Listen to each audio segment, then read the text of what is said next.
Hello everyone, আজ অনেক দিন পর আবার একটি নতুন ব্লগ নিয়ে তোমাদের সামনে হাজির হয়েছি।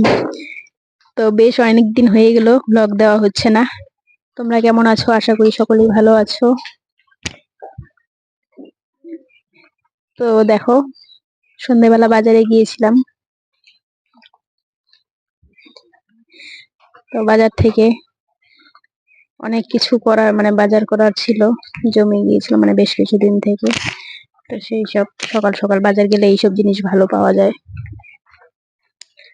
তো এটা হচ্ছে ফলি মাছ, কাঁটাযুক্ত মাছ।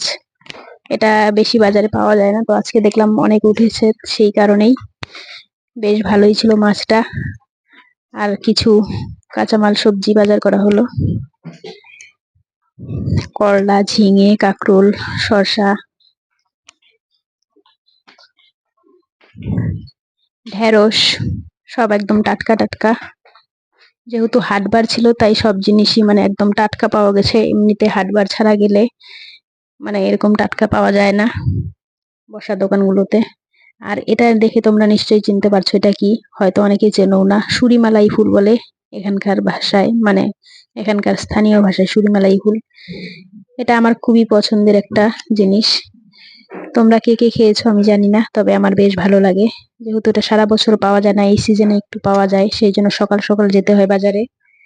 এটা এনেছি, ভালো করে ধুয়ে নিচ্ছি। এরপর এটা ছোট ছোট করে কেটে একটু নুন মাখিয়ে রেখে দেবো, তাহলে তেতো ভাবটা একটু কম লাগবে। যদিও এটা তেতোর জন্যই খাওয়া, এটা খেলে শরীরের জন্য খুবই উপকারী, আর তার মধ্যে আমার ভালোও লাগে খেতে। আর দেখো, ফলি মাছগুলো ভালো করে ধুয়ে নিয়ে ভাজতে শুরু করে দিয়েছি। তো এতদিন তো আমি রান্না বান্না করতাম না, ইদানিং একটু রান্না বান্না করছি, কেননা অনেকদিন রেস্ট নেওয়া হলো। এখন ভাবছি আবার স্বাভাবিক ভাবেই সবকিছুই করব। তো এই মাছটা দুই রকম ভাবে রান্না হচ্ছে, একটা হচ্ছে সবজি দিয়ে আর একটা হচ্ছে সর্ষে বাটা দিয়ে। যেহেতু মেয়ে সবজি দিয়ে খেতে পছন্দ করে না, তাই ওর জন্য সর্ষে বাটা দিয়ে করা হচ্ছে, আর আমাদের জন্য ঝিঙে আলু দিয়ে সবজি দিয়ে করা হচ্ছে। আর এদিকে কুলেখাড়া শাক আনা হয়েছিল, তো সেটা করা হবে। কুলেখাড়া অনেকে অনেক রকম ভাবে খায়, কেউ শাক করে খায়, কেউ আবার কাঁচা অবস্থায় রস করে খায়, কেউ আবার সেদ্ধ করে শুধুমাত্র ওই জলটা খায়। তো যেভাবেই খাও না কেন, সবভাবেই উপকার, কিন্তু কাঁচাটা খেলে একটু বেশি উপকার পাওয়া যায়। আর সব সময় এটা পাওয়াও যায় না, আর এর কিছুদিন পর তো আরো বাড়তি হয়ে যাবে, কাটা হয়ে যাবে, তখন আরো অসুবিধা হয়ে যাবে। তো যাই হোক, এইসব জিনিস কিনতে গেলে নিজেকেই যেতে হয়, আর সকাল সকাল যেতে হয়, একটু বেলা হলেই আর এইসব পাওয়া যায় না। আমার খাওয়া দাওয়া হয়ে গেছিল, এখন মেয়েকে খেতে দিয়েছি, স্কুল থেকে চলে এসেছে।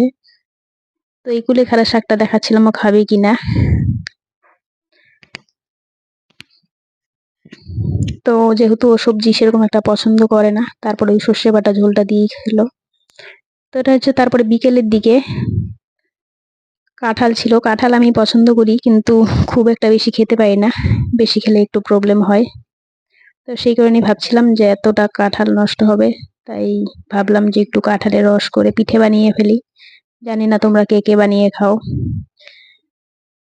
কাঁঠালের রস করে তার মধ্যে সুজি, আটা, চিনি এইসব দিয়ে তালের পিঠে যেইভাবে বানায় ঠিক সেই রকম ভাবে খুবই অল্প পরিমাণে বানাচ্ছি। আমি ইদানিং ভাজা বড়াটা একটু কমই খাচ্ছি, মেয়ের জন্য আর কি। কয়েকটা মেয়ে খাবে, আমিও দুই একটা খাবো, একেবারেই যে খাবো না সেটা না, কিন্তু যতটা পারি এড়িয়ে চলছি সব ভাজা পোড়া জিনিস। শরীর অসুস্থ হওয়ার পর থেকে অনেক কিছুই মেনে চলার চেষ্টা করছি বাড়িতে থেকে, যতটা ভাজা জিনিস কম খাওয়া যায়, হেলদি জিনিস খাওয়ার চেষ্টা করি। তো এই যে হালকা তেলে, খুব বেশি তেলও দেইনি, সেই কারণে বেশি তেলের জিনিস খাচ্ছি না। পিঠেগুলো খুবই সুন্দর হয়েছে, দেখো একদম ফুলে ফুলে আছে, কি সুন্দর গোল গোল লাল লাল হয়েছে। গুড় দিলে আরো কালারটা ভালো হতো, কিন্তু গুড় দেইনি, চিনি দিয়ে করেছি, তবুও সুন্দর কালার হয়েছে। এরপরও সন্ধ্যেবেলা টিউশন পড়ে আসার সময় বাড়িতে একটা বিরিয়ানির প্যাকেট নিয়ে চলে এসেছে, আর সেটাই ওকে প্রথমে দেওয়া হচ্ছে। তো ভিডিওটা খুবই ছোট আজকে এ পর্যন্তই। ভালো লাগলে নেক্সট ভিডিও আবার দেব, ভালো লাগলে প্লিজ লাইক করে দিও।